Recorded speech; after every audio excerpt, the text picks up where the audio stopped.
ஒரு பக்கம் இந்த மாதிரி விஜய் பாதிக்கப்பட்ட மக்களை சந்திக்கும் போது, இன்னொரு பக்கம் கோர்ட்ல பல்வேறு கேள்விகள் கேட்கப்படுது. அதுல புஷி ஆனந்த் தன்னுடைய மனுவ வாபஸ் பண்றாரு. சிபிஐயுமே நாளைக்கு அவர நேர்ல ஆஜராக சொல்லி சம்மன் அனுப்பியிருக்கிறாங்க. இதே தான் எஸ்ஐடியும் பண்ணாங்க. நீங்க வந்து சம்மன் அனுப்பி வாங்க ஆஜராகுங்கன்னாங்க. Caravan CCTV குடுங்கன்னாங்க. ஆனா அப்பல்லாம் ஆஜராகாம முன்ஜாமீன் கேட்டவர்கள், இப்போ சிபிஐ விஷயத்தில் மட்டும் ஆஜராக போகிறார்கள் அப்படின்றத புரிஞ்சுக்கிற முடியுது. அதாவது அவங்களுடைய மனுவ வாபஸ் வாங்குனதுல இருந்து அவங்க ஆஜராக போறாங்கன்றத புரிஞ்சுக்கிற முடியுது. சிபிஐக்கு மட்டும் ஆஜராவதை எப்படி புரிந்து கொள்வது? இவங்க நமக்கானவர்கள், நம்ம ஒண்ணும் கேட்க மாட்டாங்க அப்படின்ற நம்பிக்கை தாவேகாவுக்கு வந்து விட்டது அப்படின்னு சொல்லி புரிஞ்சுக்கிறதா? எப்படி புரிஞ்சுக்கிறது? ரொம்ப அருமையான கேள்வி. இதுக்கு அரசியல் ரீதியாவே நான் பதில் சொல்லிடுறேன். காவல்துறை எப்பயுமே அரசியல்வாதி கட்டுப்பாட்டுல இருக்குன்றது நான் குற்றம் சொல்றவன் தான். நான் என்னைக்குமே எந்த காவல்துறைக்கும் முட்டு கொடுக்க வேண்டிய அவசியம் எனக்கு கிடையாது. ஆளுகின்ற அரசு ஏதோ அதோட கைப்பாவை தான் காவல்துறை, மத்திய அரசு ஏதோ அதோட கைப்பாவை தான் சிபிஐ, இடி, ஐடி அப்படின்னு சொல்லி நான் குற்றச்சாட்டு பகிரங்கமா வச்சுக்கிட்டு நான் அதை பேசிக்கிட்டு இருக்கேன். அதற்கு என்கிட்ட ஒரு சில உதாரணங்கள் இருக்கு, ஒரு சில தரவுகள் இருக்கு நான் இந்த குற்றச்சாட்டை வைக்கிறது. இத விஜய் வந்து மனப்பூர்வமா நம்புறார். விஜய் என்ன நம்புறாருன்னா, திமுக கூட இருக்கிற தலைமையில் இருக்கிற காவல்துறை நம்மளை வந்து கைது செஞ்சிடும், நம்மளை வந்து மோசமான கேள்விகள் கேட்டு நம்மளை அம்பலப்படுத்தி விடும், நம்ம மீது விசாரணை கேள்விகள் கேட்கும் போது அந்த கேள்விகளுடைய தரம் அதனுடைய சாராம்சம் எல்லாம் வெளியில போயிடுச்சுன்னா நமக்கு ஒரு சில சிக்கல் வரும்னு சொல்லிட்டு பயப்படுறாரு.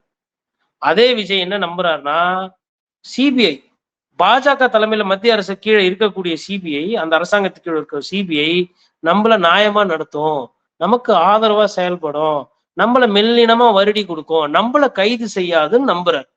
அப்போ இத அரசியல் ரீதியா அரசியல்வாதியா தான் அவர் பாக்குறாரு. அப்ப நான் என்ன சொல்றேன்னா, இவ்வளவு விஷயம் நடக்கும்போது முழுசா நடந்தாச்சு, முக்காடு எதுக்கு சொல்லிட்டு போங்களேன். ஆமா, பிஜேபியும் நாங்களும் ஃப்ரெண்ட்ஸ் ஆயிட்டோம், உங்களை எதிர்க்கிறதுக்கு நாங்க ஃப்ரெண்ட்ஸ் ஆயிட்டோம், உங்களுக்கு என்ன கொள்கை டான்ஸ் வேண்டிய கிடக்குது. அதனாலதான் நான் நிறைய நேரத்துல சொல்லுவேன், இந்த கொள்கைன்றதே வந்து சொல்லி சொல்லி மக்களை ஏமாத்துறது. விஜய் எல்லாம் வந்து பாசிசம் எல்லாம் பேசவே கூடாது, பாயாசம் வந்து பேசின்னு போட்டோம். திமுக வந்து உங்களுக்கு வந்து பாயாசம் நீங்க விமர்சனம் பண்ணுங்க, பிஜேபி எல்லாம் விமர்சனம் பண்ண மாதிரி நடிக்க கூடாது. நீங்க உண்மையிலே நீதியை தான் நம்புறீங்க, விசாரணை தான் நம்புறீங்கன்னா, இது என்ன இது அந்த ஏட்டையா என்ன விசாரிக்கணும், நான் அவரு கூட தான் போவேன்னு சொல்லிட்டு ஒரு படத்துல டிவி ஷிப்டில ஒரு அக்யூஸ்ட் உட்காந்து போவார் வடிவேல, அப்புறம் ஏமாத்திட்டு போயிருவாப்புல. அது மாதிரி இருக்கு.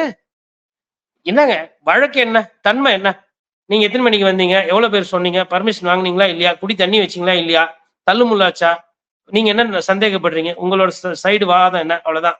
அதிகபட்சமா நான் கைதுன்னா ஒரு 2 நாள் 3 நாள் தான். விஜய் போன்ற ஒரு உச்ச கட்ட நட்சத்திரத்தை வந்து 10 நாளைக்கு மேல எல்லாம் வைக்க முடியாது எந்த கோர்ட்ல. அது வந்து ஏன்னா கேஸ் இஸ் நாட் ப்ரூவன். விசாரணைக்கு எத்தனை நாளுங்க விசாரிப்பேன்னு கேட்பாங்க. ஆட்டோமேட்டிக்கா விஜய் மாதிரி ஒரு ஆளை கைது செய்தீங்கன்னா சட்டம் ஒழுங்கு பிரச்சனை வரலாம், இல்ல வேற எதுனா வர, அரசாங்கமே அதை செய்யாது, பண்ண போறதும் கிடையாது. ஆனா இவங்களா பயந்து ஓடி போய் ஒரு சிலர் பாத்தீங்கன்னா நம்ம தேடவே மாட்டாங்க, அவங்களா போய் ஓடி போய் ஒரு இடத்துல ஒழிஞ்சுக்குவாங்க. அந்த வகை அது. இப்ப இன்னைக்கு சிபிஐக்கு வழக்கு மாற்றம்னோடனே பெயில் பெட்டிஷனை வித்ட்ரா பண்ணிக்கிறார் புஷி ஆனந்த். அப்ப என்ன அர்த்தம்? அப்போ சிபிஐயும் புஷி ஆனந்த் அவர்களும் தாவேக்கும் ஃப்ரெண்ட்ஸ் தானே நீங்க. அப்ப இந்த ஃப்ரெண்டை நம்புறீங்க, என்ன நம்புறீங்க, சிபிஐ விசாரிதான் எனக்கு வேணாம் பெயிலு, தமிழக போலீஸ் விசாரிச்சா எனக்கு பெயில் வேணும். அப்ப என்னப்பா அது, இந்த போலீஸ் கைது செய்யாது, அது கிள்ளி முத்தாய் கொடுக்கும், இந்த போலீஸ் லட்டி எடுத்து அடிக்கும், அது எனக்கு வேணாம், அப்படிதானே நான் புரிஞ்சுக்குவேன். அப்ப எதிரிக்கு எதிரி நண்பன்ற மாதிரி நீங்க ஒன்னாயிட்டீங்கல்ல.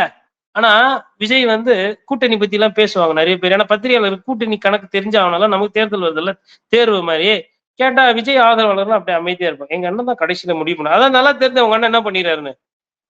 கூட்டணி எல்லாம் போவானா சார், உங்களுக்கு செல்லமா விசாரிக்க போறாங்கல்ல சிபிஐ, அவங்க வந்து அவங்க பாஸ் இருப்பாங்கல்ல, அவங்க உங்களுக்கு செல்லமா ஒரு சொல்லலாம் சொல்லுவாங்க, இதை செய்யுங்க, இல்ல ஒண்ணு பண்ணுங்க, காங்கிரஸ் கட்சியோட கூட்டணி வைங்க, நீங்க தனியா போயிடுங்க, திமுக ஓட்டு பிளவாகட்டும், இல்ல அண்ணா திமுக கூட்டணி போயிடுங்க, இல்ல எதையாவது ஒண்ணு பண்ணுங்க, எதனா ஒண்ணு சொல்லுவாங்க. அது அதாவது இங்க தப்பிச்சு போய் அங்க வந்து லம்பா மாட்டிக்கிட்டு இருக்கீங்க நீங்க.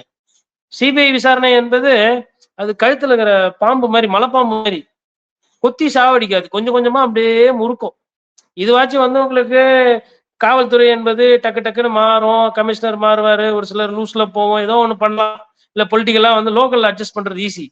டெல்லியில எல்லாம் சிபிஐ எல்லாம் வந்து தலைவலி, ஆழம் தெரியாம காலை விட்டு இப்போ சந்தோஷம் கேக் எல்லாம் வெட்டி கொண்டாடினாங்க இல்லைங்களா. இப்ப நாளைக்கு விசாரணை தானே, என் கேக் வெட்டிட்டு கொண்டாடிட்டு பட்டாசு வச்சுட்டு போக வேண்டியதான் நாளைக்கு சிபிஐ ஆபீஸ்க்கு. உள்ளுக்குள்ள பயம் இருக்கும். சிபிஐனாலும் என்ன, அதாவது நேத்து வரலாம் உங்களுக்கு பிடிச்ச அரசியலை நீங்க பண்ணிட்டு இருந்தீங்க, இப்ப சிபிஐ காலைல 10 மணிக்கு வருதா, நாளைக்கு நீங்க அரசியல் எல்லாம் பண்ண முடியாது, நீங்களா நினைச்சாலும் மக்கள் பிரச்சனை நாளைக்கு பேச முடியாது. நான் கோர்ட்டு கூப்பிட்டுருக்குதுல்ல, சிபிஐ விசாரணை கூப்பிட்டுருக்குல, அங்க போய் நின்னோன்னா அநேகமா அவங்க 1/4 மணி நேரம் 1 மணி நேரத்துல எல்லாம் விசாரிச்சுட்டு அமிச்சா சிபிஐக்கு தான் அது வருத்தமான விஷயம். பொதுவா சிபிஐன்னா என்ன? 2 நாள் விசாரிப்பு, விடிய விடிய விசாரணை, இரவு 10 மணி ஆனும் நீடித்த விசாரணை, கிடுக்குப்பிடி கேள்வி, இப்படிலாம் தானே செய்தி போட்டோம். நாளைக்கு ஒருவேளை காலையில போயிட்டு மத்தியானத்துக்குலாம் லஞ்சுக்கு முன்னாடி வந்துட்டாங்கன்னா நான் சொன்னது உண்மை. அப்ப விசாரணைய கூட மயிலிறகுல வந்து நீங்க கூட வர வேணாம் சார், மயிலிறக நாங்களே எடுத்துன்னு வரோம், நீங்க திரும்பிக்கங்க, நீங்களே காத்து இது பண்ணிக்க, அந்த மாதிரி இருக்கும். அது இதெல்லாம் வந்து கொஞ்சம் கூட வந்து ஒரு ஒரு லட்சணமான ஒரு போக்கே கிடையாது. எதிர்த்து நிக்கணுங்க. அரசியல்ல எதிர்த்து நிக்கணும். என்ன ஆயிட போகுது? என்ன விழுங்கிட போறாங்களா? ஒண்ணும் இல்ல. இது ஒண்ணும் பெரிய தலை போற கேஸ் கிடையாது. உங்களுக்கு ஒரு அரசியல்வாதின்னும் போது ஊழல் குற்றச்சாட்டு தான் வந்து ரொம்ப மோசமான ஒரு சார்ஜ். பணத்தை திருடிட்டாங்க, மக்கள் பணத்தை இது அந்த மாதிரி கிடையாது. இது வந்து ஒரு மெத்தனம், இல்ல காலையில லேட்டா ஏஞ்சிக்கிறதோட பிரச்சனை, இல்ல வந்து பொதுமக்கள் மீது கண்ணியம் இல்லாத ஒரு தன்மை, இது எப்படி வேணா நீங்க டிஸ்கிரைப் பண்ணிக்கலாம். இதுக்கு வந்து ஒன்னும் 7 வருஷம் கடுங்காவல் தண்டனை, தாகும் வரை தூக்குல எல்லாம் தொங்க விட போறது கிடையாது. கல்பபிள் ஹோமிசைடா இல்லையா, யாரு காரணம் என்னன்றதுதான். அந்த செக்ஷனும் தெரியறது கிடையாது, அதுக்கும் ஆள் வச்சுக்கிறது கிடையாது. தேடுறாங்களா இல்லையான்னு தெரியாம பெயில் போட வேண்டியது. இந்த போலீஸ்ல அந்த போலீஸ்ல ஐயா பரவாயில்ல பெயில் திருப்பி கொடுத்துருக்க வேண்டியது. தப்பு மேல தப்பு பண்ணிட்டு இருக்கிறாங்க. அப்புறம் இன்னொரு வழக்கானது, ரொம்ப முக்கியமான வழக்கான இன்னைக்கு வந்தது பாக்குறது வந்து இந்த கைட்லைன்ஸ். இனிமேல் பொலிட்டிக்கல் பார்ட்டிஸ்க்கு வந்து ரோட் ஷோ பண்ணக்கூடாதுன்னு சொல்லியிருக்காங்க. உண்மையிலே அது வரவேற்பு தான். இந்த ரோட் ஷோ எல்லாம் பண்ணி ஒன்னும் நீங்க வந்து எந்த அரசியல் தலைவர் ரோட் ஷோ பண்றதுனால எங்களுக்கு 10 பைசா வரப்போறது கிடையாது. பொதுமக்களுக்கு நீங்க போராடலாம், டிராபிக் தான் ஆகும். நாங்க தான் கஷ்டப்பட்டு பெட்ரோல் டீசல் காசு கொடுத்து வாங்கி கஷ்டப்படணும். ஆனால் நீங்க எங்க கூட்டம் சேர்க்கணும்னீங்களோ அங்க நாங்க வந்துக்கிறோம். இது எல்லா கட்சிக்கும் பொதுவா. ஆனா இந்த ரோட் ஷோ கலாச்சாரம் என்பது மிக மோசமான கலாச்சாரங்க. அது வந்து நல்லது இல்லை. ஏன்னா மக்கள் ஒரு காலத்துல ஐயா காமராஜர் சொல்லுவாங்க, ஊருக்கு வெளிப்புறமா ஆத்தோரமா போடுவாரு கூட்டம், ஏன்னா ஊர்ல இருக்கவங்களுக்கு டிஸ்டர்பன்ஸ் இருக்காதுன்னு சொல்லிட்டு. அந்த மாதிரி எல்லாம் இருந்தாங்க தலைவர். இவங்க தான் வேணும்ட்டே வந்து டி நகர்ல போய் நடப்பாங்க. ஏன்னா யாரு துணி வாங்க வந்தாங்களா, டி ஷர்ட் எடுக்க வந்தாங்களா, இல்ல ஜியை பார்க்க வந்தாங்களான்னு தெரியாது. அதை அப்படியே காட்டிக்கிட்டு அந்த கூட்டத்தை காட்டிக்கிட்டு அப்படியே வேகமா போயிடலாம். இந்த மாதிரி வேலை எல்லாம் நடக்கும். இனிமேல் அது இருக்காது. ஒண்ணு ரோட் சொன்னா அப்படிக்குது, இல்ல கூட்டுன்னு வந்து ஜனங்களை மூச்சு முட்டி துன்புறுத்துற அளவுக்கு இப்படி இருக்குது. இது ரெண்டுமே வேணாம்னா அது சந்தோஷமா தானே இருக்கு. அதனால இனிமேல் பிரச்சார கூட்டம், பொதுக்கூட்டம், மாநாடு, தொகுதியா போய் ஓட்டு கேட்கறது, இது மாதிரி இருந்தா அது நல்லது. இந்த ரோட் ஷோ என்பது இப்போதைக்கு பேன் பண்ணிருக்காங்க, சொல்லியிருக்காங்க கோர்ட்ல. அது இனிமேல் ஃபுல்லாவே பேன் பண்ணா நல்லா தான் இருக்கும். பட் கோர்ட் என்ன முடிவு பண்ணுன்றது நமக்கு தெரியல. இரண்டாவது வந்து தண்ணி, அப்புறம் மருத்துவ வசதி, அப்புறம் அவங்க வரவங்களுக்கு வந்து டாய்லெட் ஃபெசிலிட்டிஸ் இதெல்லாம் வந்து பண்ணி கொடுக்கணும் அப்படின்ற மாதிரி சொல்லியிருக்காங்க. அப்ப எனக்கு வந்து ஒரு விஷயத்துல என்ன சந்தோஷம்னா, விஜய் சார் வந்து இவ்வளவு நாளா செலவே பண்ணாம கூட்டத்தை கூட்டிட்டு இருந்தாரு. சும்மா நான் 10 மணிக்கு வருவேன், நான் 2 மணிக்கு வருவேன், நீங்க எல்லாம் வந்துருங்க அப்படின்னா தொண்டர்களும் பாவம் இந்த தாவேக கொடியை வாங்கிக்கிட்டு தண்ணி பாட்டில வாங்கிக்கின்னு ஏதோ சுத்திட்டு இருக்காங்க. இனிமேல் அப்படி எல்லாம் பண்ண முடியாது. கோர்ட் இப்ப சொல்லியிருக்குது. இதுல வந்து அதிமுகவுக்கும் திமுகவுக்கும் பிரச்சனை கிடையாது. தண்ணி வசதி, சாப்பாடு வசதி, போயிட்டு வர்றதுக்கு வண்டி எல்லாம் அரேஞ்ச் பண்ணி கொடுக்க அவங்களுக்கு அப்படிதான் பண்றாங்க. இனிமேல் தாவேகாவும் அது மாதிரிதான் பண்ணும். அரசியலுக்கு தானே ஆசைப்பட்டீங்க, அரசியல் கட்சி இப்படிதான் பண்றாங்க, நீங்களும் அப்படிதான் பண்ணணும். பொதுமக்களை வந்து இப்ப அரை நாள் என் வேலை வெட்டி எல்லாம் விட்டு நான் வந்து நிக்கிறேன்லங்க, அப்ப அரை நாள்ல வேற எதனா போயிருக்கலாம்ல. அதனால இதெல்லாம் வந்து உண்மையிலே நல்லதுதான். இந்த மாதிரி இனிமேல்ட்டு தான் இப்ப தாவேக செலவு நிறைய இருக்கும். கட்சி நடத்துறது எவ்வளவு கஷ்டம் என்ன எதுன்னு தெரியும். வெறும் விளம்பரமே பண்ணிட்டு இருந்தா அது ஈஸி, அது செலவு இல்லாம ஒரு ஒரு ஈஸியா பண்ணிட்டு இருந்தாங்க. இனிமேல்ட்டு அவங்களுக்கு மக்கள் நலன் மீது கொஞ்சம் கொஞ்சமா அக்கறை வருதோ இல்லையோ, கோர்ட் மூலயமா இப்ப அக்கறை வரா மாதிரி கைட்லைன்ஸ் வந்திருக்கு. நல்லது, வரவேற்கணும். 10 நாள்ல அதுவும் சொல்லணும்னு சொல்லியிருக்கிறாங்க. ஏன்னா இவரு பண்ண வேலை ஒரு ஒரு ஒரு 27 28 நாளா மக்கள் பிரச்சாரமோ அந்த மாதிரி விஷயங்கள் எதுவுமே நடக்கல பெரிய அளவுல. எல்லாத்தையுமே இவரால தடுத்து நிப்பாட்டப்பட்டிருந்தது. இப்போ 10 நாள்ல விரைவா சொல்லணும்னு இருக்காங்க. ஆனா திருப்பி ஏன்னா தேர்தல் இல்ல, ஒவ்வொரு சட்டமன்ற உறுப்பினரும் போய் மக்களை பார்க்கணும். மக்கள் வந்து நல்லா பண்ணியிருந்தா வாங்க என்னவாங்க, வரலன்னா எதுக்கு வந்த நீ, ஏன் ஓட்டு கேட்க வர, மழை தண்ணி போன வருஷம் வந்தியா, ரேஷன் கடையில பிரச்சனை வந்ததா மக்கள் கேட்பாங்க. அப்படி கேட்கறத நம்ம பத்திரிகையாளரா அதை பார்த்து நம்ம ரசிக்கணும். இதுதான் ஜனநாயகம்.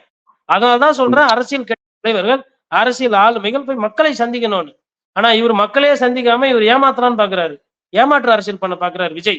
தனக்கும் இது பழக்கம், நீங்களும் எல்லாரையும் இது இப்படியே போச்சுன்னு வச்சுக்கோங்களேன், மற்றவர்களுக்கும் இதே எண்ணம் வரும். நம்ம எதுக்கு வந்து பதவியில இருக்கிறோம், நம்ம ஒரு பிரதான எதிர்கட்சியா இருக்கோம், நம்ம ஒரு ஆளுகின்ற அரசா இருக்கோம், நம்ம மத்தியில இருக்கிறோம், நம்ம மாநிலத்துல முக்கியமா இவ்வளவு சதவீத வாக்கு வச்சிருக்கோம், நம்ம எதுக்கு போய் வீடு வீடா போய் ஓட்டு கேட்கணும். இந்த எண்ணம் அப்படியே கொஞ்சம் கொஞ்சமா போச்சுன்னா வந்துடும். மக்களை சந்திப்பது என்பது ஒரு பேசிக்.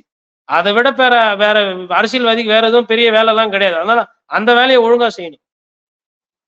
எளிய ஒரு கேள்வி சார். ஆக்சுவலா சிபிஐ விசாரணை என்பது ஒருவேளை பாஜக, விஜய் கூட்டணி வைக்கிறாங்க மறைமுகமா அப்படின்னா இலகுவாக இருக்கும் அப்படின்ற பார்வை வைக்கிறீங்க.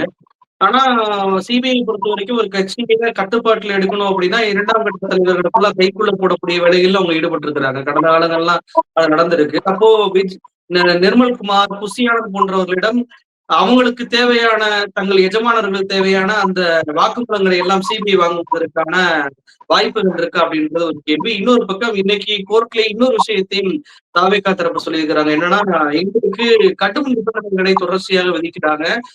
கரூர்ல நாங்க அனுமதி கேட்டப்போ கூட கடைசி நேரத்துலதான் ஒரு நாள் முன்னாடிதான் எங்களுக்கு அனுமதியை கொடுத்தாங்க.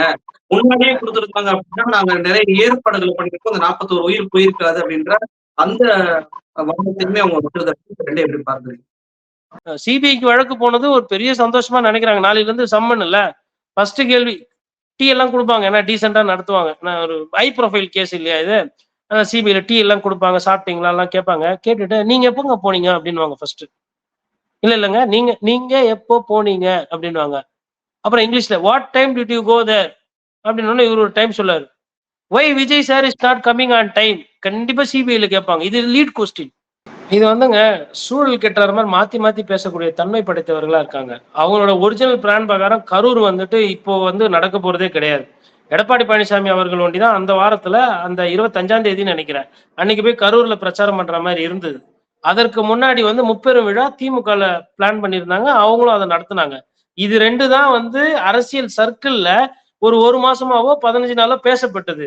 தாவேகா கரூர்ல மாநாடு என்பது அவர்களுக்கோ இல்ல பத்திரிகையாளர்களுக்கோ புதுசாதான் சொல்லப்பட்டது. அப்ப நானுமே அங்க போயிருந்தப்போ இது உடனே வருதுன்னு தான் 2 நாள் நீடிச்சு அங்கேயே இருக்கிறேன். விஜய் அவரோட கூட்டத்தையும் பார்த்துட்டு போகணும்னு சொல்லிட்டு.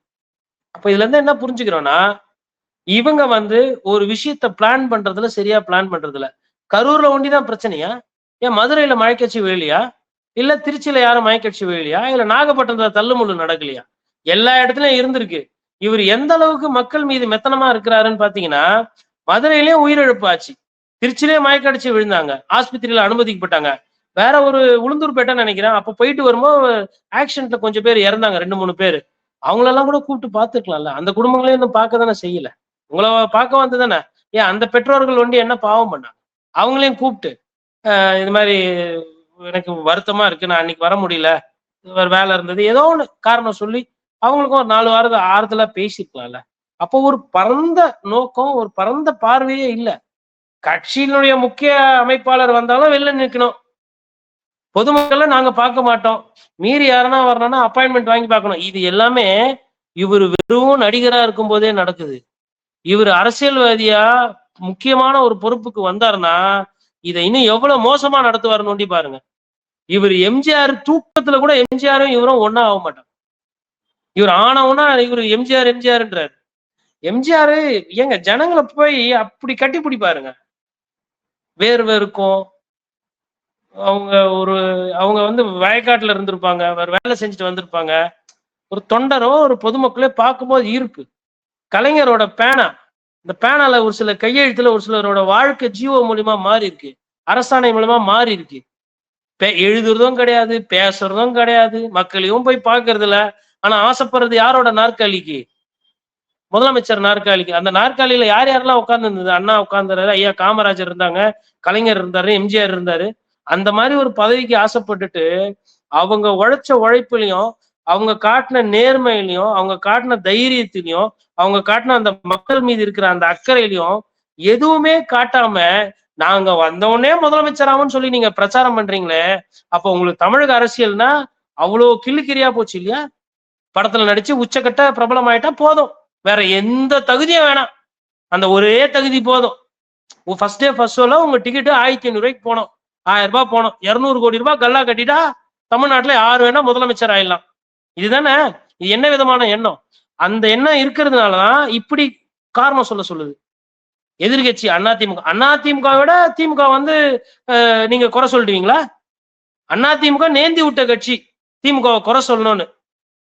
அந்த கட்சியே இப்படி நிபந்தனை எல்லாம் போடுறாங்க, எங்களுக்கு கஷ்டம் இருக்குன்னு சொன்னாங்க. ஆனா பொழுதுக்கும் இதையே பிரச்சாரம் பண்ணல.